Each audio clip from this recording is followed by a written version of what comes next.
Hi all, this is Tyler Krompiatek from Canisius. In this video we show faculty how to set default viewing options when using start and end dates on Dropboxes and Discussions. Changing these defaults will only affect future Dropboxes or Discussions. Let's get started. In a D2L course, go to Edit Course in the course navbar. Then find and click on Availability Date Defaults.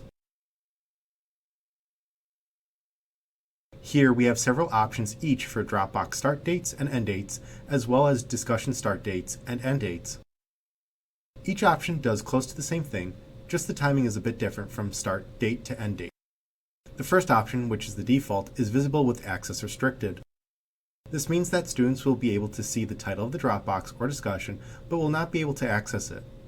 Visible with submission restricted means that students can access the Dropbox or discussion, allowing them to view directions, but will not be able to submit to the activity.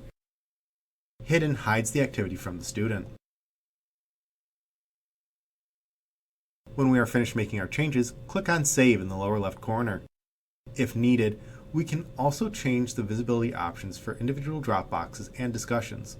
The tutorial for this will be linked in the description below.